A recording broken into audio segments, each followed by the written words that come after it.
Olá pessoal, daqui é o Eduardo Soares. Mais um dia no nosso canal Anatomia dos Estados. Bem pessoal, vamos mandar mais um vídeo sobre desenvolvimento pessoal, geoeconomia, geopolítica e geoestratégia. A gente fala sobre isso aqui no nosso canal Anatomia dos Estados. Hoje eu faço um tema muito importante. Um tema muito importante, que a gente tem abordado sempre. Vamos falar, né, sobre o processo de descolonização do continente africano. Okay?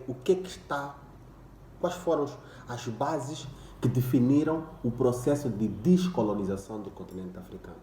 Realmente houve uma luta gloriosa por parte dos africanos que nos anos 60, 70, teve como consequência a libertação dos Estados africanos. Realmente os africanos montaram uma estratégia, ok? De foro individual, desse grupo específico, para que nesse período dos anos 60 aos anos 70 eles se tornassem independente. Será que a real autonomia da independência dos africanos foi realmente dos próprios africanos?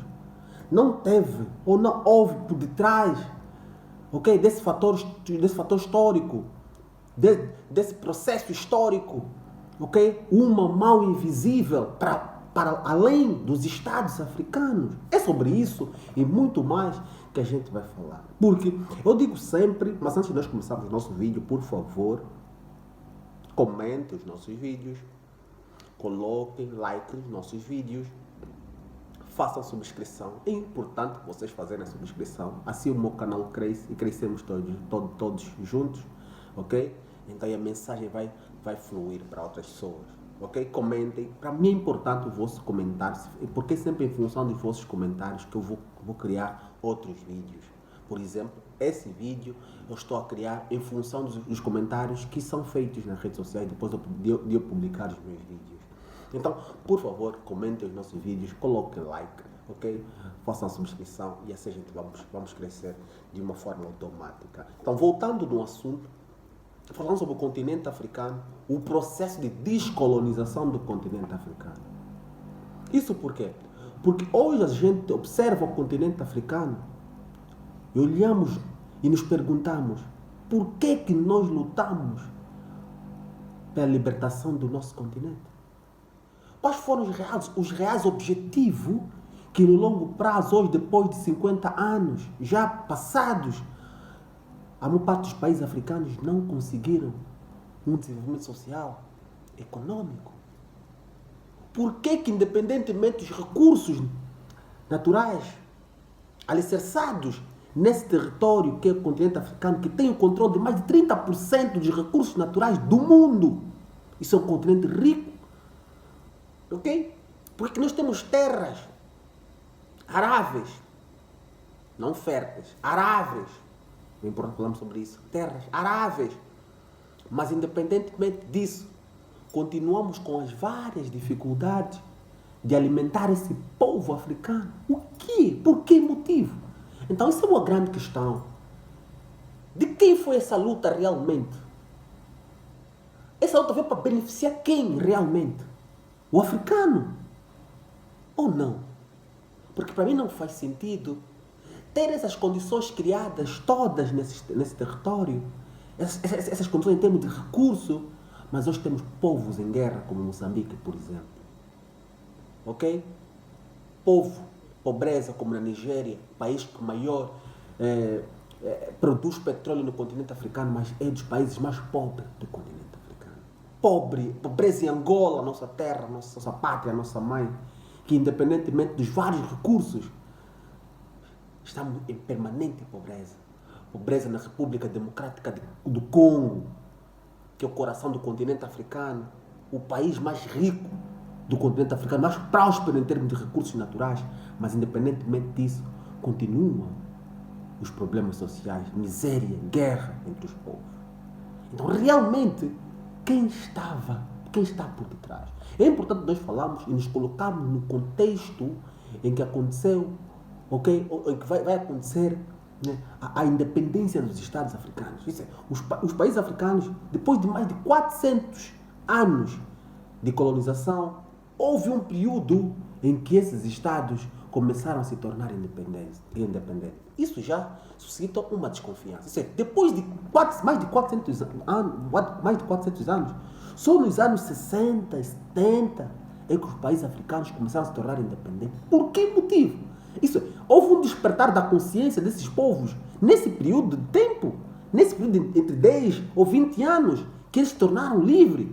É só nesse período que esse povo entendeu que tinha que ter autonomia sobre o seu território. Ou teve um outro motivo político por detrás, ou teve um outro contexto político por detrás. Na minha avaliação, na minha observação, em função do meu campo de estudo, eu falo sempre, aquilo que eu falo, aquilo que eu olho, aquilo que eu estudo, aquilo que eu vou buscar como cientista social, na minha avaliação, o processo de colonização dos países africanos teve uma direta ligação com o novo contexto geopolítico que o mundo estava a passar. Esse novo contexto geopolítico que o mundo estava a passar, em onde falamos sobre isso, é a subida na hierarquia em termos de potência mundial dos Estados Unidos. Isso é, depois da Segunda Guerra Mundial, em 1945, cai o Império Britânico e se torna a grande potência mundial os Estados Unidos da América. A subida dos Estados Unidos da América como a principal potência mundial vai ter como consequência geopoliticamente os Estados Unidos vai trazer consigo a uma narrativa que é chamada democracia. Essa narrativa de democracia deve estar alocado, à liberdade e à soberania dos povos. Naquele contexto não fazia sentido nenhum tu criares um Estado ou países ou trazer a narrativa democrática de democracia, mas teres colônias. Não faz sentido. É disfuncional. É disfuncional uma abordagem e o contexto prático. Então, era importante para os Estados Unidos trazer o sentido de libertação das colônias.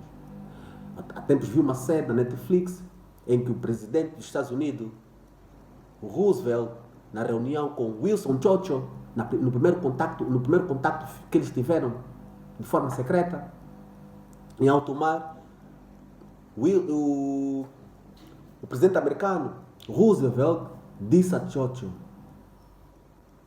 tu estás a sentir que os nazistas estão a te roubar a liberdade. Como é que tu falas em liberdade se tu tens várias colônias? E essas colônias não merecem ser libertadas também? Merecem ser libertadas.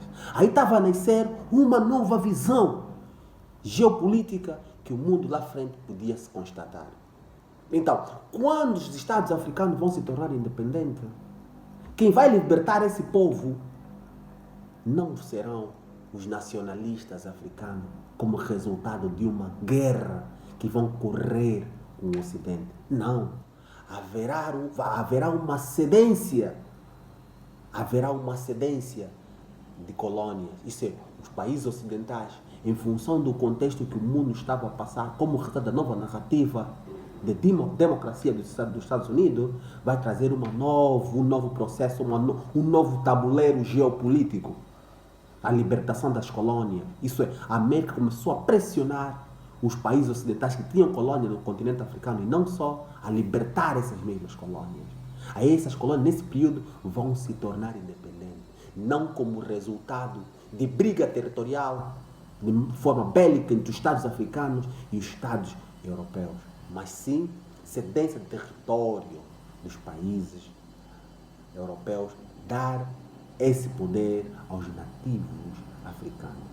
Vamos continuar a falar sobre esse vídeo, porque tem muito conteúdo sobre esse mesmo vídeo, porque nós falamos que nesse processo de transição de poder político, quais foram os grupos que o Ocidente tinha como interesse de deixar no poder para controlar ou ditar ou determinar os interesses ocidentais no continente africano. Quem foram esses grupos africanos, afinal de contas, que o Ocidente deixou para ter o processo de colonização